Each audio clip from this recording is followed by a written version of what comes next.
Level 1. The Room. You're standing at the front of Conference Room B in a Ramada Inn outside Phoenix, and 11 people have paid $40 each to hear you talk about purpose. You are not a prophet. You're a guy who got laid off from a medical device sales job 14 months ago, read every self-help book in the Maricopa County Library System, and discovered you could repackage them out loud better than anyone you'd ever paid to see do it. The hotel double-booked the ballroom, so you're sharing a wall with a regional reptile expo, and every few minutes your speech about becoming your truest self is punctuated by a muffled announcement about a ball python named Gerald. It should be humiliating. It isn't, because of what's happening in the second row. A woman named Rachel, mid-30s, arms crossed when she walked in, is leaning forward now. You said something 20 minutes ago, something about how the exhaustion people feel isn't laziness, it's grief for the person they were supposed to become, and you watched it land on her like weather. She's crying without noticing she's crying, and here is the moment your life actually forks, though it will take you years to find the fork in the map. After the talk, Rachel waits until the room empties. She tells you her brother died 18 months ago, that she has been to 2 therapists and 1 church, and that you are the first person who said anything that made the noise in her head go quiet. Then she asks the question. She asks, "When's the next one?" You didn't have a next one. You had $440 in ticket revenue, minus $175 for the room, and a Honda with 212,000 miles in the parking lot. But you look at this stranger looking at you like you're a door out of a burning building, and you say, Thursday. There are 2 ways to hear a question like Rachel's. A humble man hears, "Your words helped me." You hear, "You have something I need, and I will keep coming back for it." Both are true. Only one of them is safe to believe. Thursday, 9 people come back and bring 4 more. You spend the whole week preparing and then abandon the notes in the first 5 minutes because the room teaches you faster than the library did. A retired mailman named Walt asks about forgiveness, and you improvise something about how resentment is rent paid to a landlord who moved away, and Walt writes it down on the back of a receipt with shaking hands, and watching a 70-year-old man take dictation from you does something chemical to your bloodstream that you will spend years chasing. You talk for 2 hours without notes. You learn things about yourself in real time, the way a person learns they can swim by not drowning. You learn that certainty is a product, not wisdom, not accuracy, certainty. Every one of these people is drowning in a world of maybe, and you are the only man in Phoenix selling definitely. You learn that a pause held 3 seconds too long makes an ordinary sentence sound like scripture. You learn that if you tell someone the thing they already secretly believe about themselves, they will follow you into traffic. Afterward, folding chairs alone at 11 p.m., you count $680 and feel something more dangerous than greed. You feel necessary. On your way out, you peel your name tag off the podium, one of those "Hello, my name is" stickers from the hotel's supply closet, your first name written in blue marker, and you toss it at the trash can. It misses. You don't pick it up. Somebody will find it eventually, and by then, nobody will believe the person on it ever existed. Level 2. The Family. 8 months later, the Thursday meetings have a name, because Rachel said the group needed one, and you noticed she was right the moment she said it.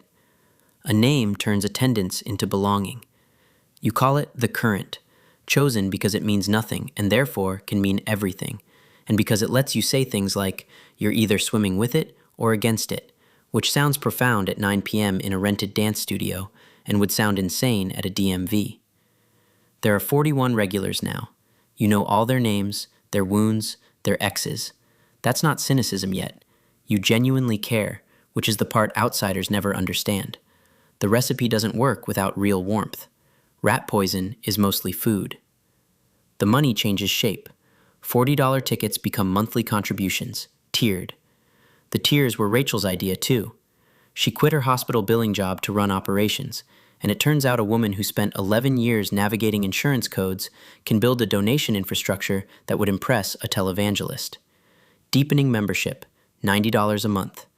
Immersion, $300. And a level called alignment, priced at 1,000, which 4 people pay, which teaches you the most important economic lesson of your new career. Some people need the expensive tier to exist so their sacrifice can prove their seriousness. The price is the product. By summer, the current brings in a little over $31,000 a month, and the strangest part is how little of it you spend on anything interesting. Rent on the studio, folding chairs, a bookkeeper, a modest salary you set yourself and announce publicly, because you've learned that visible restraint buys more loyalty than any sermon. You buy a decent car and tell yourself it's for credibility. And somewhere in these months, quietly, the last honest man inside you loses an argument he doesn't even know he's having. You start listening to recordings of your own talks on drives, at first to improve, then just to listen. You start being surprised by your own insights, which should be a warning light the size of the sun. When you can no longer tell whether you're the author of the message or its first victim, the conversion is complete. And nobody baptized you, and you never felt the water.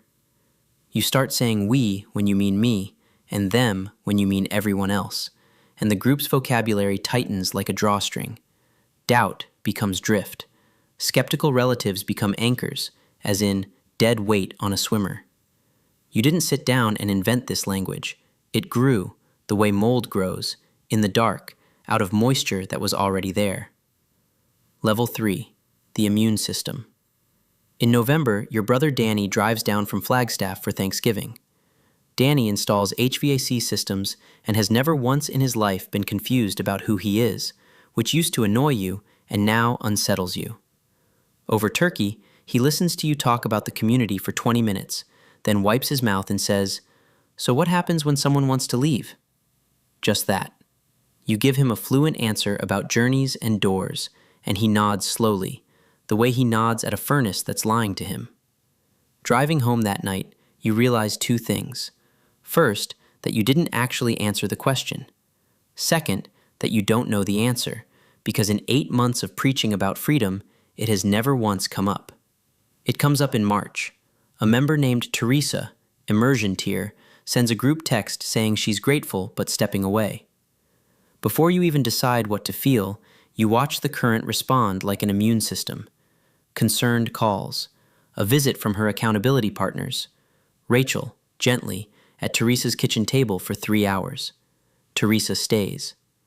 You ask Rachel afterward what was said in those 3 hours, and Rachel gives you the report of a surgeon describing a successful operation. Fears addressed, commitment renewed, and you notice she never once quotes Teresa directly, and you decide not to notice that.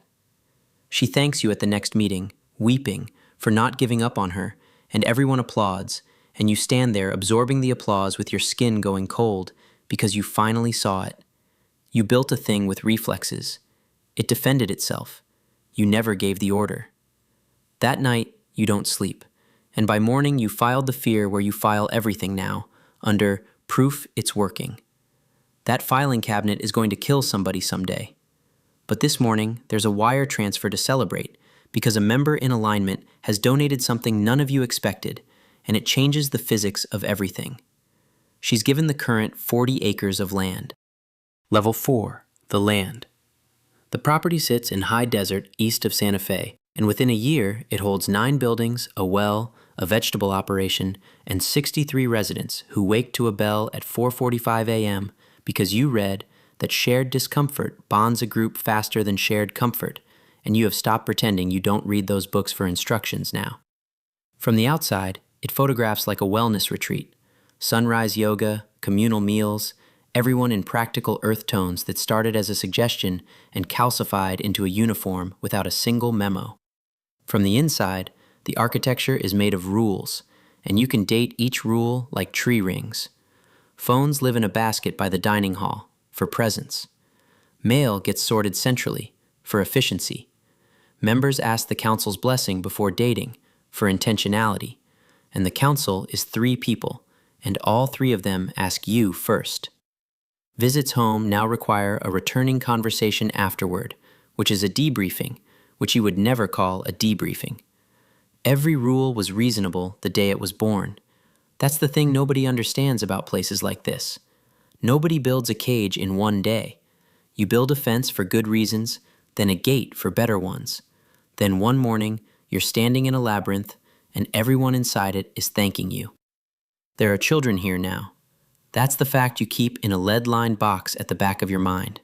4 kids under 10, homeschooled in the dining hall by a former 3rd-grade teacher named June, and 1 baby, born last spring in a Santa Fe hospital and carried back through the gate before she was a week old. The adults chose this. The adults read the tiers and signed the forms and can, in theory, walk to the road. The baby's entire universe is a thing you improvised in a Ramada Inn, and when she grabs your finger at dinner one night and the whole table beams at you like a portrait of a holy family, you have to excuse yourself and stand in the dark by the well for a while. The mundane parts stay hilarious, which is its own kind of vertigo. You, the living conduit of the current, spend a full Tuesday in a fluorescent county office arguing with a zoning board about septic capacity for a communal kitchen. A man named Gary in a short-sleeved dress shirt tells you that enlightenment is fine, but effluent is effluent, and you nod respectfully at possibly the only honest sentence anyone has said to you in 2 years. Rachel handles what you don't see, and that phrase is doing so much work now. When a resident named Micah starts asking questions in meetings, real ones, about the bookkeeping, about why leaving requires permission that isn't called permission, Rachel handles it. Micah is gone by Friday. The story is that he drifted. You don't ask for details, and the not asking is a skill you've developed the way other men develop a golf swing, with practice, alone, proud of it in a way you can't share. Level 5, the broadcast. Then, in October, it cracks. Micah didn't drift. Micah went home to Ohio, hired a lawyer, and sat down with a television station. You watch the segment in the office with Rachel and the counsel. Former member alleges financial manipulation and coercive control at New Mexico commune. They use drone footage. Everything looks like evidence from a drone. Micah describes the tiers, the baskets of phones, the returning conversations, and here's what actually scares you. He doesn't exaggerate. He describes exactly what you built, accurately, and it sounds monstrous, and you keep waiting for the lie so you can be outraged, and it never comes. The room looks at you. 63 people on 40 acres, an IRS letter already in the mail you sort centrally, and a reporter's voicemail on the phone you don't keep in a basket. Rachel says, "Tell us what this means." And you almost say the truth, which is, it means it's over. Instead, you hear your own voice, calm as still water, say, "It means we matter enough to be attacked." They believe you, all of them. Attendance at the evening gathering that night is the highest it's ever been, and 3 families in the online orbit accelerate their plans to move onto the land, because persecution is the best advertising a belief system can buy, and Micah, trying to drain the pool, has accidentally filled it. You stand at the front of the hall, watching 63 faces harden into a single face, and you think, distantly, of Gary from the zoning board, who warned you the septic system wasn't built for this many people. Nothing out here was built for this many people. Least of all, you. That's the moment you understand you're not steering this thing anymore. You're just the figurehead bolted to the front of it, and the waterfall is loud, and getting louder. Level 6, the deposition. It takes the machinery of the ordinary world 19 months to take the current apart, and it doesn't use temple raids or standoffs. It uses paperwork. An IRS audit that finds the nonprofit paying for your car, your travel, and a house you told everyone belonged to the community. A labor lawsuit because residents worked the land 60 hours a week for what stipends came to under $1 an hour. A civil suit from 11 former members. Then the Attorney General, then the plea negotiation, then the December morning you stand in federal court in a suit Rachel is not there to see, because Rachel took a separate plea in October, and her attorney has advised no contact, and the last thing she ever said to you was through a lawyer, and it was one sentence.